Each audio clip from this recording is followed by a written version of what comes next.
Good morning, students. Welcome to MMA Malakasat this side. Hope you all are doing well. I'm also fine. Thank you. चलो, let us start today's topic. आज हम लोग चर्चा करेंगे prepositions के different types के ऊपर. Different types of preposition according to their work. According to their work. In our last class, we have discussed the basics on preposition और आज हम लोग इन डिटेल चर्चा करेंगे प्रीपोजिशंस के टाइप्स के ऊपर। तो देखिए मुख्य तौर पे प्रीपोजिशंस ये 5 प्रकार का होता है according to their usage in sentence, according to their activities in sentence. तो प्रीपोजिशन ऑफ टाइम जो समय को दर्शाता है, प्रीपोजिशन ऑफ प्लेस जो जगह को, स्थान को दर्शाता है, प्रीपोजिशन ऑफ डायरेक्शन मतलब दिशा निर्देश को दर्शाता है, प्रीपोजिशन ऑफ लोकेशन स्थान स्थान को दर्शाता है, location, preposition of location. Difference है, प्लेस और लोकेशन में डिफरेंस है, जब इन डिटेल स्टडी करेंगे तो समझ में आएगा। Preposition of special relationship, spatial special relationship और spatial relationship, however you pronounce it. तो ये किसको दर्शाता है? एक दूसरे के अगेंस्ट में, क्या अपने आप में, मतलब एक सोर्स से अवे और एक सोर्स के तरफ, ठीक है, जो रिलेशन है उसको दर्शाने के लिए स्पेशियल रिलेशनशिप और स्पेशल रिलेशनशिप दर्शाता है ये टाइप ऑफ प्रीपोजिशन। तो चलिए एक एक करके इन डिटेल चर्चा करते हैं। तैयार हो जाए अपने नोटबुक और पेन लेके, क्योंकि बहुत सारा चीज आपको नोट डाउन करना। तो let us start with preposition of time. तो ये देखिए प्रीपोजिशन ऑफ टाइम, टाइम मतलब एज ए होल अगर बोलते हैं तो समय, use to show when something happens. अभी व्हेन में बहुत सारा प्रकार भेद है, मैं क्या बोल रहा हूं, व्हेन में बहुत सारा प्रकार भेद है, समय में बहुत सारा प्रकार भेद है। चलिए स्टार्ट। देखिए ऊपर, सबसे ऊपर लिख लीजिए common preposition of time, at, on, in, from, to, before, after, until, since, during. This are the common. इसके बाहर भी है, एक्सेप्शनल कुछ है, but this are the common prepositions to identify preposition of time. चलिए अभी एक एक करके डिस्कस करेंगे और बहुत बारीकी से समझाएंगे, आप लोग भी समझिएगा और उसके साथ साथ नोट डाउन कीजिएगा, क्योंकि ये शुरू में इन आवर लास्ट क्लास मैंने ये बताया था कि this is the most important chapter and most important member of part of speech family. तो थोड़ा कॉन्सेप्ट में चेंज, थोड़ा इमोशन में चेंज, थोड़ा इनर मीनिंग में चेंज, तो प्रीपोजिशन चेंज, ठीक है। तो सबसे पहले शुरुआत करते हैं एट से। एट, ये पॉज करके नोट डाउन कीजिएगा, पर सबसे पहले समझ लीजिए चीजों को। Used for a specific time, specific time को दर्शाने के लिए एट का इस्तेमाल होता है। कैसे? Example, at 5 o'clock, at noon, at night, ठीक है। स्पेसिफिकली जहां पे टाइम का मेंशन हो रहा है। 5 बजे पढ़ने के लिए आना, मतलब मेरा ट्यूशन क्लास 5 बजे ही है, जहां पे स्पेसिफिक टाइम का उल्लेख है वहां पे एड बैठेगा, ठीक है। चलिए आगे बढ़ते हैं। ऑन, यूज्ड, ऑन ऐसे तो किसी के ऊपर, ऑन द टेबल, ऊपर दर्शाने के लिए, लोकेशन दर्शाने के लिए ऑन का इस्तेमाल होता है, but in case of preposition of time भी ऑन का इस्तेमाल होता है। देखते हैं। Used for a specific day और डेट, कोई निर्दिष्ट स्पेसिफिक डे, दिन या डेट, तारीख। Example, on Monday, on 15th August, on my birthday, ठीक है, on 26th of January, on Sunday, ठीक है। तो स्पेसिफिकली कोई डे या फिर डेट को दर्शाने के लिए ऑन का इस्तेमाल होता है। नेक्स्ट हम लोग आगे बढ़ेंगे। In, used for months, years, centuries, seasons and parts of the day.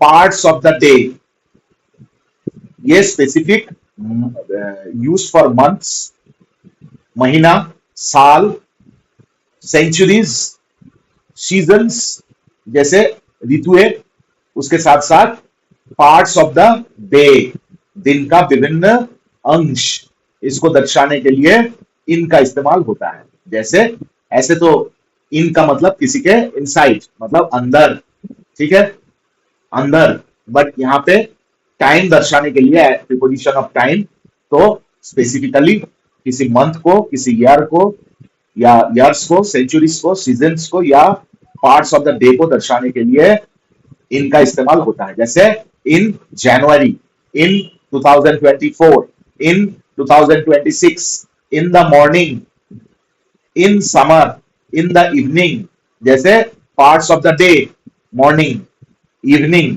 Different parts of the day, ठीक है, in the afternoon, in the morning, in the evening, हो गया। चलिए आगे बढ़ते हैं।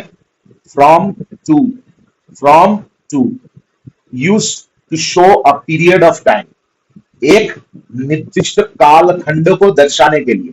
जैसे फ्रॉम टू मतलब सुबह, जैसे हम लोग ऑफिस जाते हैं तो सुबह 10 बजे से लेके शाम को 6 बजे तक ऑफिस रहता है, तो एक टाइम से शुरू होता है और एक टाइम तक चलता है, तो एक कालखंड हो गया, एक समय से स्टार्ट करके दूसरे समय तक चलना।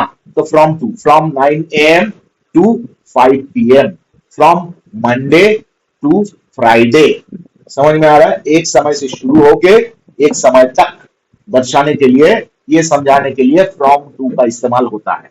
Next before, next before used to refer to a time earlier than something, एक घटना या एक निर्दिष्ट समथिंग, किसी भी चीज से या किसी भी निर्दिष्ट समय से पूर्व का, पूर्व काल का, किसी कालखंड को दर्शाने के लिए बिफोर का इस्तेमाल होता है। जैसे एग्जाम्पल, बिफोर लंच, लंच से पहले, बिफोर सनसेट, सूर्यास्त से पहले, समझ में आ रहा है।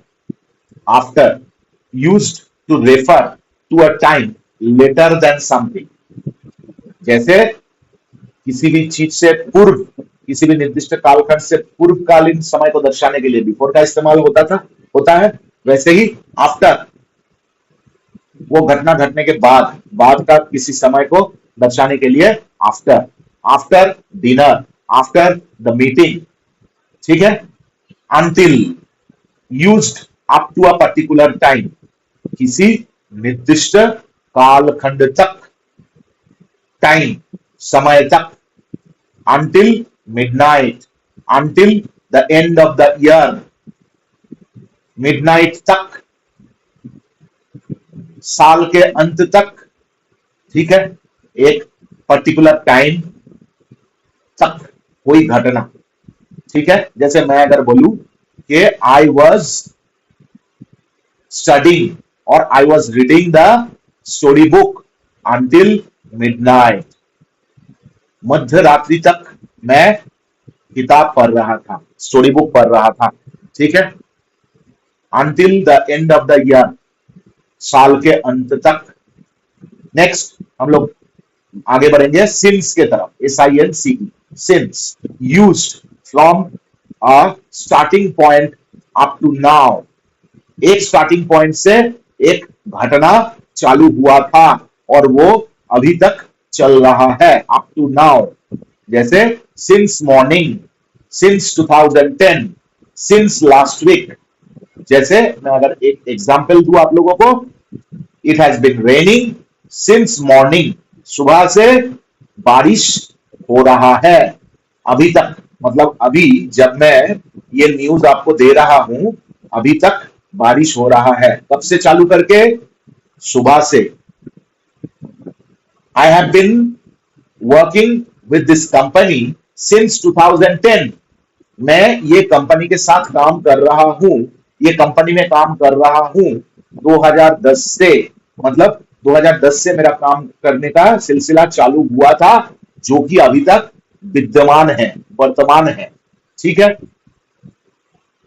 She has been suffering from fever since last week. Last week से चालू करके अभी तक वो बुखार से जूझ रहा है, बुखार भोग रहा है, मतलब लास्ट वीक में उसका फीवर चालू हुआ था, जो कि अभी तक है। मतलब किसी भी एक निर्दिष्ट काल खंड से कोई काम या कोई घटना चालू हुआ है, घटित होना चालू हुआ है, और जो कि अभी तक कंटिन्यूअस है, जो कि अभी तक कंटिन्यूड है, मतलब चल रहा है। एक निर्दिष्ट कालखंड से चालू करके अभी तक चल रहा है। ये घटना को, वो पर्टिकुलर पॉइंट ऑफ टाइम को दर्शाने के लिए, स्टार्टिंग पॉइंट को दर्शाने के लिए सिंस का इस्तेमाल होता है। नेक्स्ट हम लोग आगे बढ़ेंगे ड्यूरिंग, ड्यूरिंग के तरफ। ड्यूरिंग मतलब मध्य में, किसी भी दो कालखंड के मध्य में। जैसे देखते हैं, used through out a period of time, एक घटना मतलब एक क्या बोलेंगे इसको हिंदी में, पीरियड ऑफ टाइम मतलब एक समय खंड, एक समय से स्टार्ट करके दूसरे समय तक, ड्यूरिंग। ठीक है, ड्यूरिंग मध्य में, during the holidays, during the match. ठीक है, मैच के मध्य में, हॉलीडेज के मध्य में। ठीक है, जैसे I was we went to Darjeeling during the holidays.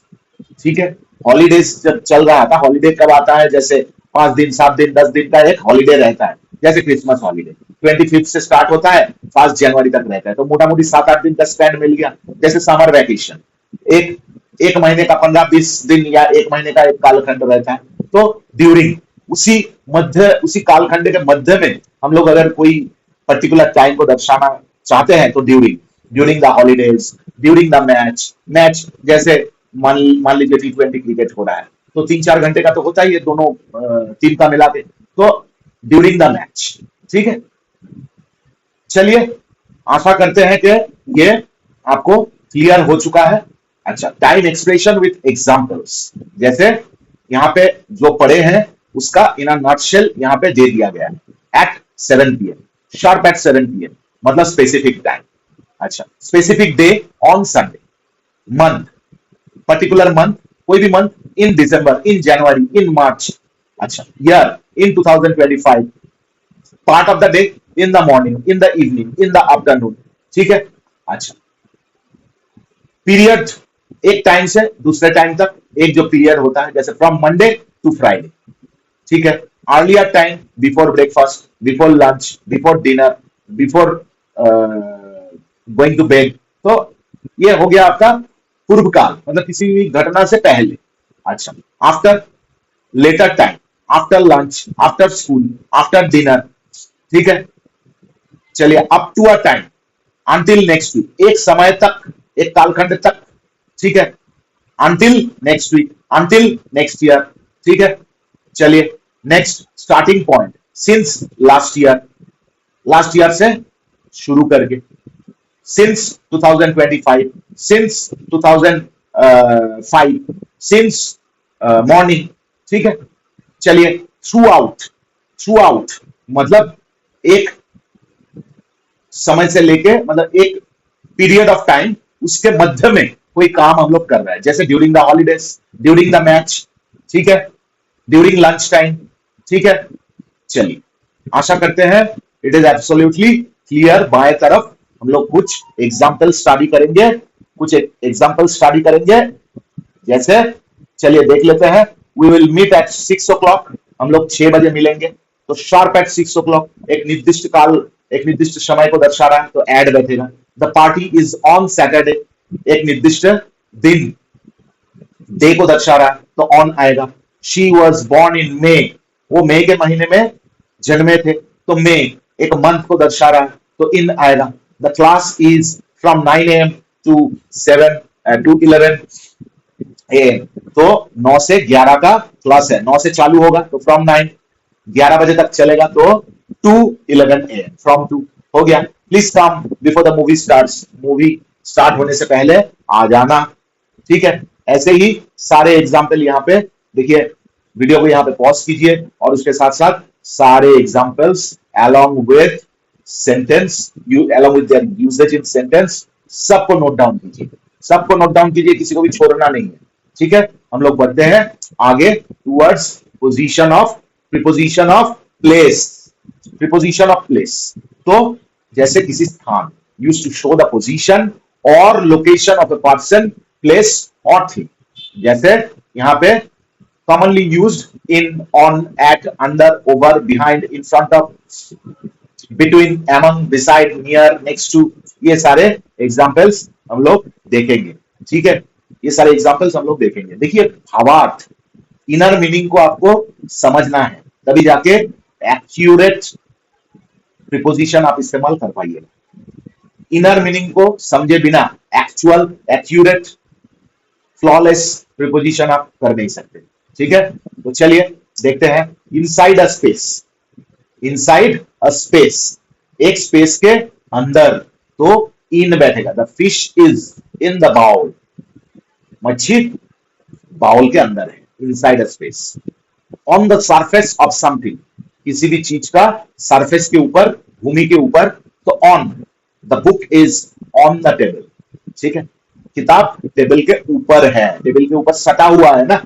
Table के ऊपर, जैसे टेबल के ऊपर हम लोग पढ़ते हैं, स्टडी टेबल के ऊपर बुक रहता है, लैपटॉप रहता है, पेन पेंसिल सारे चीज सटा हुआ रहता है टेबल के साथ। तो किसी भी सरफेस के ऊपर सटा हुआ है, इसको दर्शाने के लिए ऑन का इस्तेमाल करते हैं। Next, at a specific place और पॉइंट। जैसे टाइम को दर्शाने के लिए एट अ स्पेसिफिक टाइम, वैसे ही प्लेस को दर्शाने के लिए एट अ स्पेसिफिक प्लेस और point. She is at school, वो स्कूल पे है, तो मतलब स्कूल में है। अभी स्कूल एक प्लेस है, तो वो कहां पे है, स्कूल पे। चलिए, बिलो समथिंग, अंडर, नीचे। अंडर मतलब नीचे, किसी भी चीज के नीचे, below something. The cat is under the table, बिल्ली टेबल के नीचे है, तो किसी भी चीज के नीचे दर्शाने के लिए अंडर इस्तेमाल होता है, अंडर का। ओवर, ओवर मतलब एबव समथिंग, एबव समथिंग, किसी भी चीज के ऊपर। जैसे हम लोग जमीन पे खड़े होके ऊपर से एरोप्लेन को जाते हुए देखते हैं, तो वो हमारे सर के ऊपर से जाता है, मेघों के ऊपर से जाता है। तो देखिए, the plane is over the clouds, the plane is over the cloud. Actually बोलने का मतलब यह है, the plane is flying over the clouds. ठीक है, the plane is flying over the clouds, मेघों के ऊपर से प्लेन उड़ते हुए जा रहा है। तो ऊपर, बट मूवमेंट भी है, ऊपर है एंड मूवमेंट में है, फिक्स्ड नहीं है, मूवमेंट में है, तो ओवर का इस्तेमाल होता है। जैसे मेरे सर के ऊपर मेघ है और उसके ऊपर क्लाउड है और उसके ऊपर से उड़ते हुए जा रहे हैं flight, plane. The plane is flying over the clouds. तो ओवर मतलब किसी, अबव समथिंग, किसी भी चीज के ऊपर दर्शाने के लिए ओवर का इस्तेमाल होता है, but mind it should be in movement. चलिए नेक्स्ट आगे बढ़ते हैं। Behind, at the back of something, किसी भी चीज के पीछे और कुछ है, तो the car is behind the tree, गाड़ी है किसके पीछे है, बिहाइंड मतलब पीछे, पेड़ के पीछे गाड़ी रखा हुआ है, कार रखा हुआ है। The car is behind the tree, तो सामने है ट्री, उसके पीछे होगा कार, तो बिहाइंड मतलब eight the back of something, सामने कुछ है, उसके पीछे कुछ है, उसके पीछे जो है उसको दर्शाने के लिए बिहाइंड का इस्तेमाल होगा। नेक्स्ट, इन फ्रंट ऑफ, सामने, मेरे सामने कुछ है, उसको दर्शाने के लिए, जैसे इन front of me, in front of the house, in front of the beach, तो सामने कुछ है। At the front of something, सामने कुछ है, उसको दर्शाने के लिए इन फ्रंट ऑफ, ये कंपाउंड प्रीपोजिशन है, ठीक ना, कंपाउंड है, सिंपल नहीं है, कंपाउंड है। लास्ट क्लास में डिस्कस किए थे ना, सिंपल, कंपाउंड, 3 प्रकार डिस्कस किए थे, तो उसमें से एक प्रकार था, प्रकार नंबर 2, वो था कंपाउंड प्रीपोजिशन। तो ये कंपाउंड प्रीपोजिशन का एक परफेक्ट एग्जांपल है, तीनों वर्ड जोड़ के एक प्रीपोजिशन बन गया है, इन फ्रंट ऑफ। इसको प्रीपोजिशनल फ्रेज भी बोल सकते हैं, ठीक है। तो the bench is in front of the house, घर के सामने बेंच है, बेंच कहां है, घर के सामने है। अच्छा, जैसे दूसरा एक एग्जांपल देखेंगे, he is standing in front of me, या he is standing in front of my eyes, वो मेरे सामने, वो मेरे आंखों के सामने खड़ा हुआ है।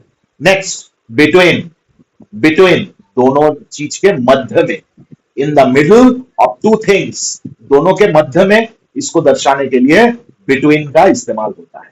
ठीक है, the box is between the ball and the basketball.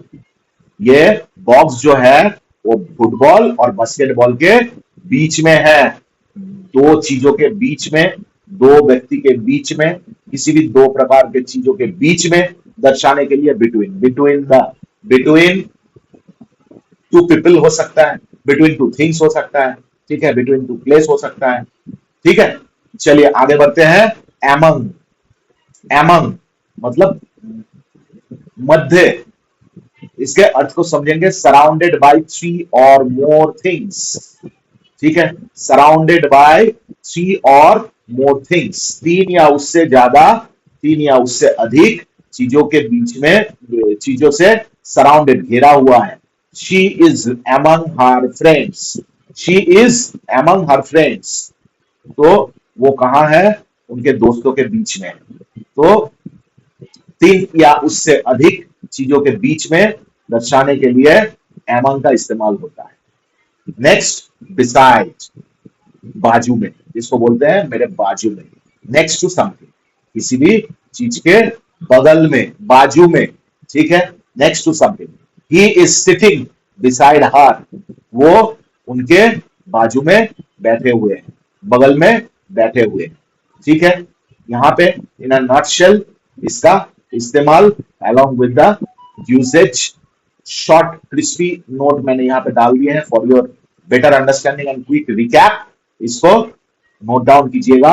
और बाएं तरफ सेंटेंस में इसका इस्तेमाल, दो एक पढ़ के भी देता हूं मैं, सेंटेंस में इसका इस्तेमाल, सारे चीजों को बहुत बारीकी से आपको समझना है, नोट डाउन करना है, इसके कॉन्सिक्वेंसेस को समझना है कि कौन से कॉन्टेक्स्ट में इस पर्टिकुलर वर्ड का, इस पर्टिकुलर प्रीपोजिशन का इस्तेमाल हुआ है। कॉन्टेक्स्ट आपको बहुत अच्छी तरह से समझना है। जैसे the book is on the table, किताब टेबल के ऊपर है, टेबल के ऊपर है, तो ऊपर ऑन भी होता है, ओवर भी होता है, एबव भी होता है, अप भी होता है, अपन भी होता है, बहुत सारा ऊपर है, सारी चीजों का अर्थ ऊपर ही है। But context or different. Table के ऊपर सटा हुआ है, टेबल के सरफेस के साथ किताब लगा हुआ है, तब जाके ऑन बैठेगा। टेबल के ऊपर किताब है। The cat is under the chair, the cat is under the chair, बिल्ली चेयर के नीचे है। ऊपर शेड की तरह चेयर है और शेड के नीचे बिल्ली है, तो अंडर मतलब नीचे। ठीक है, the ball is between the boxes. Next, my house is next to the school, school के जस्ट नेक्स्ट बिल्डिंग ही मेरा घर है, मतलब बिसाइड। नेक्स्ट टू मतलब beside, the house is beside the school. ठीक है, he sat beside her brother, the shop is near the bank। सारे वर्ड को, सारे प्रीपोजिशन को और उसके सेंटेंस में यूजेज को बहुत बारीकी से नोट डाउन कीजिए विदाउट एनी एरर। और हो सके तो प्रीपोजिशन सेंटेंस में जहां जहां इस्तेमाल हुआ है पर्टिकुलर प्रीपोजिशन को दूसरे काली से, दूसरे इंक से नोट डाउन कीजिए, ताकि भविष्य में जब आप पढ़िएगा उसको तो इजीली उसको आप ढूंढ पाओगे, क्योंकि वो दूसरे कलर में होगा। ठीक है, चलिए बढ़ते हैं आगे। प्रीपोजिशन ऑफ डायरेक्शन, डायरेक्शन दिशा, दिशा। ठीक है, दिशा को दर्शाने के लिए जैसे प्रीपोजिशन ऑफ डायरेक्शन का इस्तेमाल होता है, जैसे देखिए, preposition of direction shows the movement और position of something in relation to another place, in relation to another place. देखिए कितना अच्छा प्रीपोजिशन का इस्तेमाल हुआ है। प्रीपोजिशन ऑफ डायरेक्शन ये क्या करता है, शोज द मूवमेंट और पोजीशन ऑफ समथिंग, किसी भी चीज का मूवमेंट, गतिविधियां और पोजीशन या उसका स्थिति, in relation to another place, दूसरे किसी स्थान के तुलना में दूसरे किसी स्थान के साथ रिलेशन में उसका क्या स्थिति है, उसका कैसा मूवमेंट है, ये दर्शाता है प्रीपोजिशंस ऑफ डायरेक्शन। देखते हैं कैसे। To, from, toward, any, away from, into, out of, across, over, under, up, down.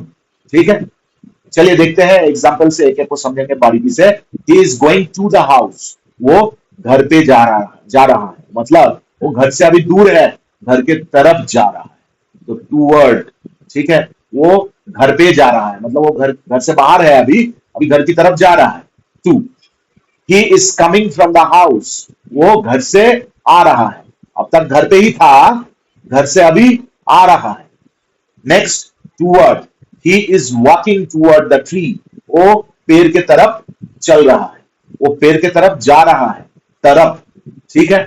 अच्छा, टूवर्ड का जस्ट ऑपोजिट है अवे फ्रॉम, ये तो पेड़ के तरफ जा रहा था, अभी पेड़ के तरफ से दूसरे तरफ, पेड़ से दूर जा रहा है, अभी ये पेड़ के तरफ नजदीक, पेड़ के नजदीक आ रहा था तो टूवर्ड, अभी पेड़ से दूर जा रहा है तो away from, he is walking away from the tree, वो पेड़ से दूर कहीं जा रहा है। इनटू, अभी बाहर था, बाहर से मोशन में अंदर जाने का जो एक्टिविटी है उसको दर्शाने के लिए इनटू होगा, अंदर से बाहर, अंदर से बाहर।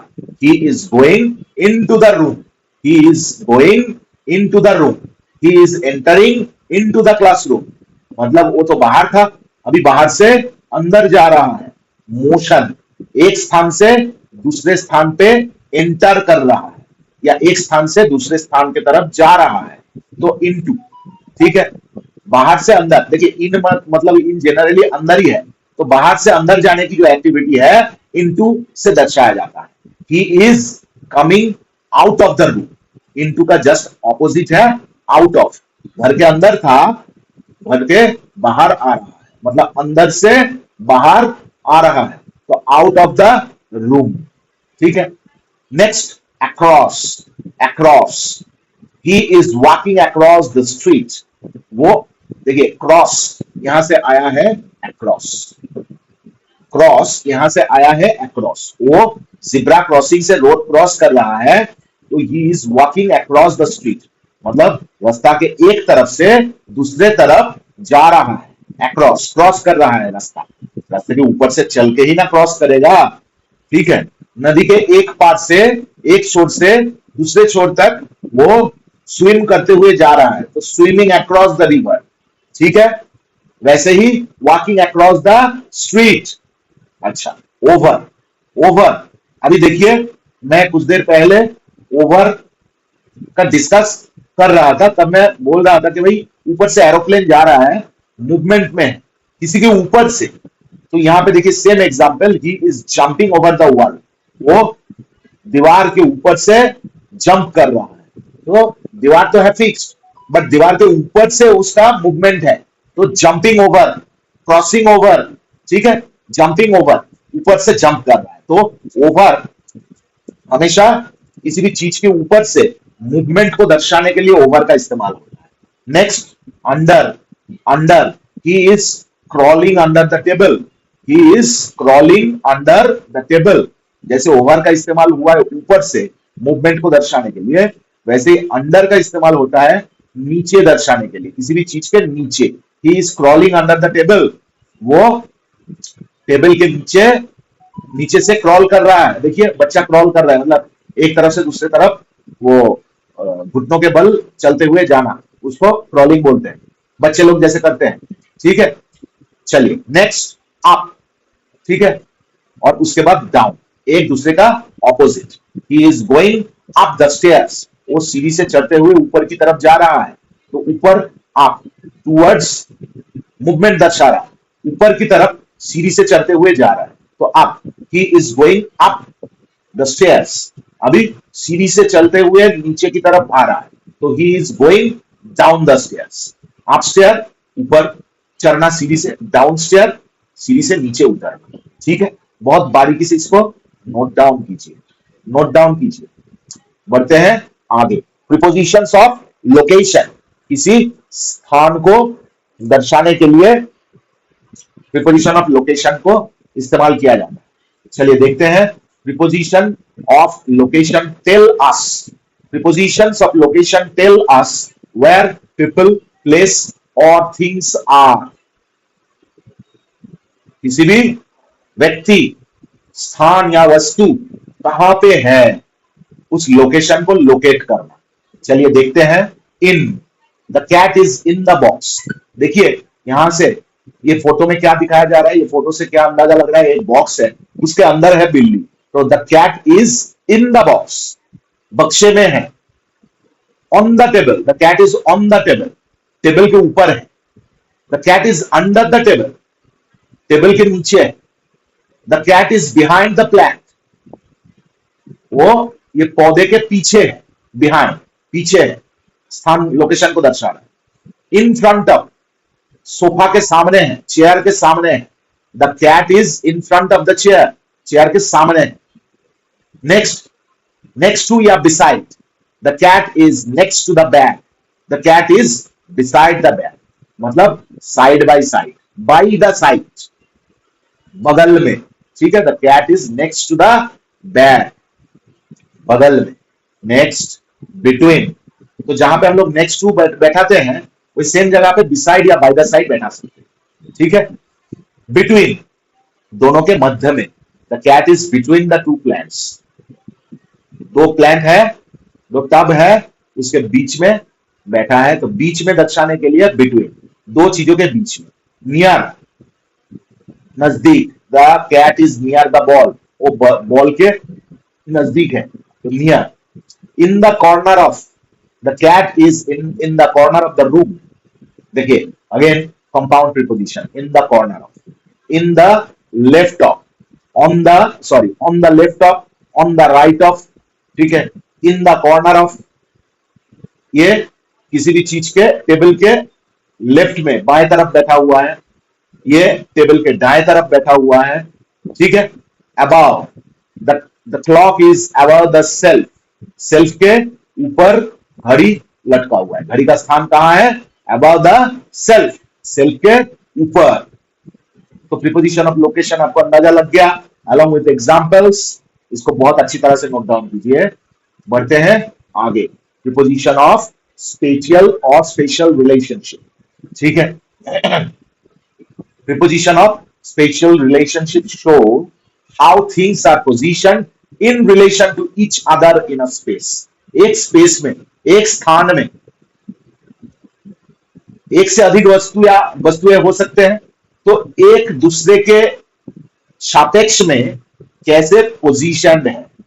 जैसे मैं शुद्ध भाषा में, सिंपल भाषा में अगर आपको, सिंपल सरल, शुद्ध सरल भाषा में अगर आपको समझाऊं, तो एक घर में, एक घर में हम लोग 4 से 5 जन रहते हैं।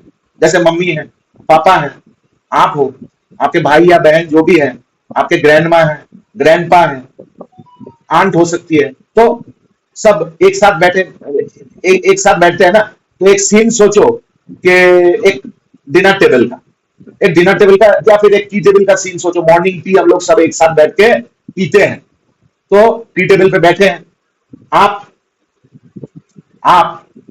किसी के दाहिने तरफ बैठे हो। अच्छा, आप जिसके दाहिने तरफ बैठे हो, आपके सापेक्ष में वो आपके बाएं तरफ बैठे हैं। अभी 6 सीटर टेबल है, दो कॉर्नर में तो बैठा है और ऑपोजिट साइड में, दो कॉर्नर में एक एक जन बैठे हैं और ऑपोजिट साइड में दो दो जन बैठे हैं। तो एक के ऑपोजिट में दूसरा, दूसरे के ऑपोजिट में पहला, तो एक के सापेक्ष में दूसरे का पोजीशन को दर्शाता है, मतलब रिलेशन, एक के साथ दूसरे का रिलेशन। चलिए देखते हैं अभी कैसे इसको हम लोग इजीली समझ सकते हैं। Next to, near, far from, in front of, behind, between, among, above, below, on, in। चलिए देखते हैं। very close to, beside, next to, जैसे लास्ट स्लाइड में हम लोग बोले थे कि भाई जहां पे next to है, वहां पे next to के जगह पे beside बैठा सकते हैं, but not in all the cases, exceptions are there। prepositions are to be followed very minutely। शुरू में एक बात मैंने बोला था कि भाई ये बहुत नाजुक चीज है, बहुत बारीकी से इसको समझना है। थोड़ा बहुत इमोशन, थोड़ा बहुत सेंटिमेंट, थोड़ा बहुत इनर मीनिंग का चेंज प्रीपोजिशन में भी चेंज लाता है।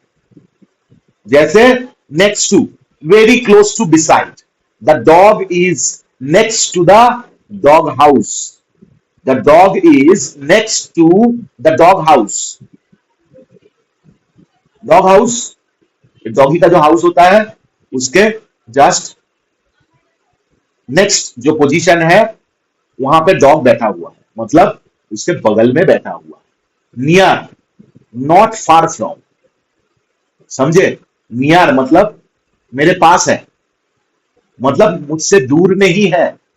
अरे भाई, एक वही एग्जाम्पल मैं दोबारा दोहराऊंगा। आप मेरे बाएं तरफ बैठे हो, मतलब आपके सापेक्ष में मैं आपके दाहिने तरफ बैठा हुआ हूं। सिमिलर सिमिलर एग्जाम्पल, आप मेरे पास बैठे हुए हो, मतलब आप मुझसे दूर नहीं हो, मेरे नजदीक हो। वही समझने की कोशिश कीजिए। Near, the books are near the car, the books are near the car. किताब, सारे जो किताब है वो कप के पास ही है, मतलब नॉट फार फ्रॉम, आपसे दूर नहीं है। अभी फार फ्रॉम, दूर, किसी भी स्थान से दूर, मतलब पास नहीं है। A large, at a large distance from, far from मतलब at a large distance from. The tree is far from the house, far from the house, घर से दूर। ये जो पेड़ है वो घर से बहुत दूर, घर से दूर है, नजदीक नहीं है। नॉट नेक्स्ट टू या नॉट नियर, फार फ्रॉम, दूर, फार मतलब दूर, फ्रॉम किसी भी स्थान से दूर। अच्छा, इन फ्रंट ऑफ मतलब अहेड ऑफ, अहेड ऑफ मतलब হচ্ছে in front of, in the front, ahead of और इन द फ्रंट। जैसे देखिए, the boy is in front of the car, मतलब ahead of the car. The boy is in front of the car, boy बालक car के सामने है, मतलब car के आगे है, ahead of. Next, behind, at the back of मतलब पीछे, एट द बैक ऑफ मतलब behind. The cat is behind the chair, the cat is behind the chair. Next, मतलब इसको ऐसे भी बोल सकते हैं, the cat is at the back of the chair, chair के पीछे है। चलिए, बिटवीन मतलब in the middle of two things, दोनों चीजों के बीचों बीच, ठीक है। एमंग, सराउंडेड बाय थ्री और मोर थिंग्स, ठीक है, तीन या उससे अधिक चीजों के मध्य से एक जन को आइडेंटिफाई करना, तो एमंग, ठीक है। अब ये देखते हैं, एग्जाम्पल देखते हैं। The rabbit is among the plants, पेड़ पौधे के बीच में रैबिट है। रैबिट कहां है? The rabbit is among the plants, मतलब तीन से अधिक, तीन से अधिक को दर्शाने के लिए, तीन से अधिक उसके मध्य में दर्शाने के लिए एमंग का इस्तेमाल होता है, मतलब सराउंडेड बाय थ्री और more things. Next, above, higher than over, higher than, above मतलब हायर देन, उच्च, किसी उच्च स्थान, higher than over. The clock is above the picture, the clock is above the picture, picture के ऊपर।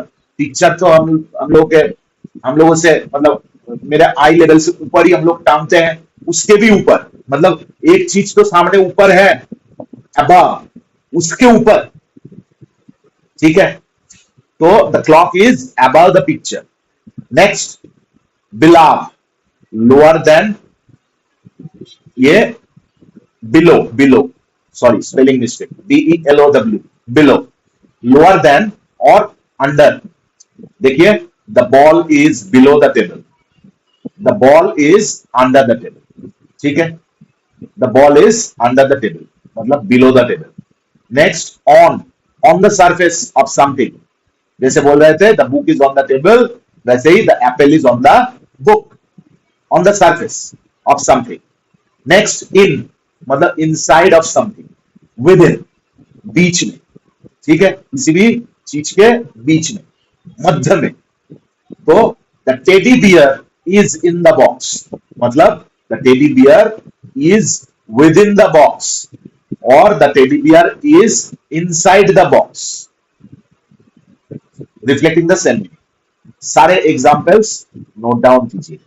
और next and last आज हम लोग जो पढ़ेंगे वो है प्रीपोजिशनल फ्रेज। वो है प्रीपोजिशनल फ्रेज। प्रीपोजिशनल फ्रेज को पढ़ के आज हम लोग पढ़ाई को यहीं पे विराम देंगे। देखिए प्रीपोजिशनल फ्रेज आप लोग पहले भी कर चुके हैं, जस्ट ये स्लाइड आपको अंडरस्टैंड करने में सहायता प्रदान करेगा कि कैसे होता है। ठीक है, एग्जाम्पल्स में तो बहुत सारा प्रीपोजिशनल फ्रेज हम लोग ऑलरेडी पढ़ चुके हैं।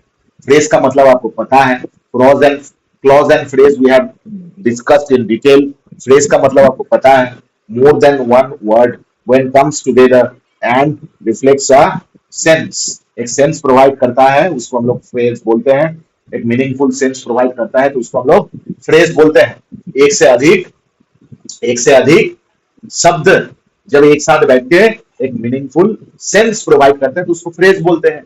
और वही अगर वही फ्रेज अगर प्रीपोजिशन का काम करते हैं, मतलब किसी ऑब्जेक्ट को, प्रीपोजिशन का काम आपको पता है, मैं इन डिटेल नहीं जाऊंगा, तो उसको हम लोग बोलेंगे प्रीपोजिशनल फ्रेज।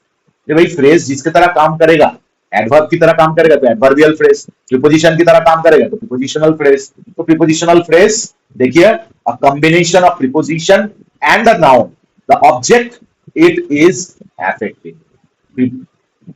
एक साथ एक से अधिक प्रीपोजिशन और नाउन एक साथ जोड़ के अगर एक प्रीपोजिशन की तरह काम करता है, क्योंकि ये मोर देन वन वर्ड है तो उसको तो फ्रेज ही बोलना पड़ेगा, तो वो बन जाता है आपका प्रीपोजिशनल फ्रेज।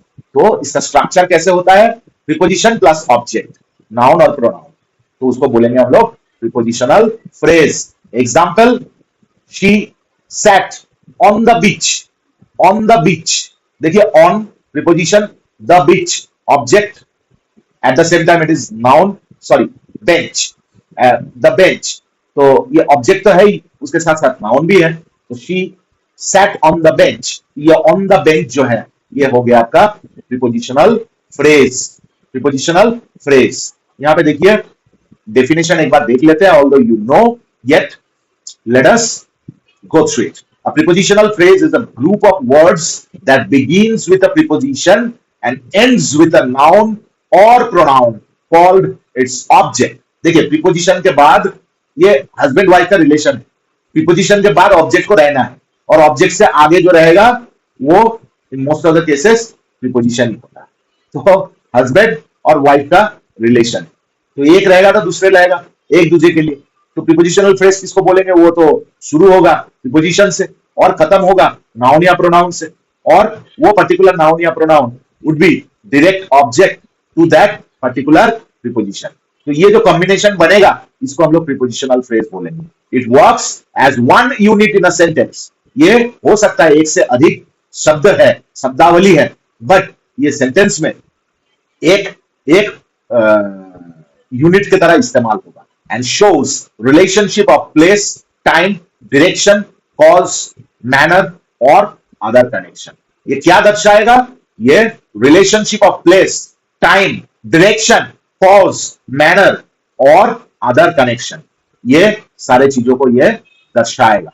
जैसे she sat on the bench, on the bench, bench के ऊपर, ये क्या place दर्शा रहा है, वो बैठा है, वो बैठी थी, कहां बैठी थी, बेंच के ऊपर, on the bench, on the bench, ये हो गया आपका ऑन द बेंच, ये जो पोर्शन है ये हो गया प्रीपोजिशनल फ्रेज। देखिए एज डिस्कस्ड प्रीपोजिशन से स्टार्ट हुआ है और उसके बाद नाउन से खत्म हुआ है, और ये particular noun is a direct object to this preposition, तो बन गया प्रीपोजिशनल फ्रेज। और on the bench is a single phrase, prepositional phrase, a unit, एक साथ बैठ के एक बेंच के ऊपर, ये अर्थ, ये प्लेस को दर्शा रहा है, उसका बैठने का जगह। ठीक है, आशा करते हैं with this example you have got to know few more examples are to be shown parts of a prepositional phrase. जैसे देखिए एग्जांपल से देखेंगे, the keys are in the drawer, the keys are in the drawer, यहां पे जो discuss किए यहां पे इसी को इन डिटेल और भी इन डिटेल दर्शाया गया है। देखिए the keys are in the drawer, in the drawer is the prepositional phrase in this particular sentence. अभी इसमें ये फ्रेज में देखिए in preposition, the drawer object, और उसके साथ साथ ये नाउन भी है, नाउन होगा तभी ऑब्जेक्ट की जगह बैठा है ना, नाउन या प्रोनाउन के सिवा तो किसी दूसरा ये जगह ले नहीं सकता है। तो बन गया ये दोनों का मेल बंधन, ये दोनों के मेल बंधन से ये बन गया prepositional phrase. Function of a prepositional phrase देखते हैं क्या क्या फंक्शनलिटीज भी एक बार देख लेते हैं। Tell us where something is, मतलब प्लेस को दर्शाता है। Tell us when something happens, ये दर्शाता है कब एक समय को दर्शाता है, कब एक घटना घटित हुआ है या होने वाला है या होता है। शोज डायरेक्शन और मूवमेंट, डायरेक्शन या मूवमेंट को दर्शाता है, दिशा निर्देश देता है। शोज मैनर, रीजन और पर्पस, इसको दर्शाता है, मैनर को, रीजन को और पर्पस को दर्शाता है। Adds more information to the sentence, sentence में और भी ज्यादा इंफॉर्मेशन ऐड करता है। तो ये सारे जो देखे हैं यहाँ पे फंक्शंस, अकॉर्डिंगली यहाँ पे एक एक एग्जाम्पल मैंने डाल दिए हैं for your better understanding. And इसके साथ खत्म होता है आज का lesson. Here we conclude, but आपका काम खत्म नहीं हुआ है। वीडियो को पॉज कीजिए, बहुत अच्छी तरह से नोट डाउन कीजिए बच्चे लोग।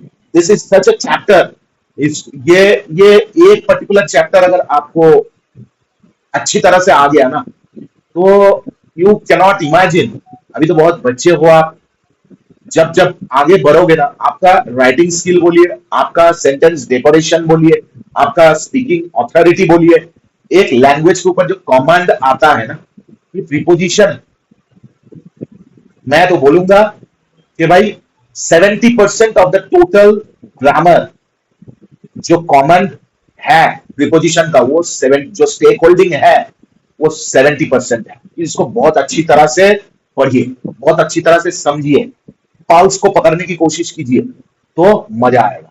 वीडियो अगर अच्छा लगा हो तो लाइक कर दीजिएगा, शेयर कर दीजिएगा दोस्त में, रिश्तेदारों में। कोई चैनल पे नए हो तो सब्सक्राइब करके बेल बटन दबा दीजिएगा। चलिए, वीडियो के डिस्क्रिप्शन में आपका प्रैक्टिस सेट वेट कर रहा है, वहां पे जाइए, प्रैक्टिस कीजिए।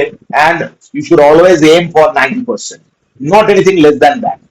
अगर 90% नहीं आता है, दोबारा वीडियो को रिवाइंड करके स्टेप बाय स्टेप स्टडी कीजिए, 90% आना ही है।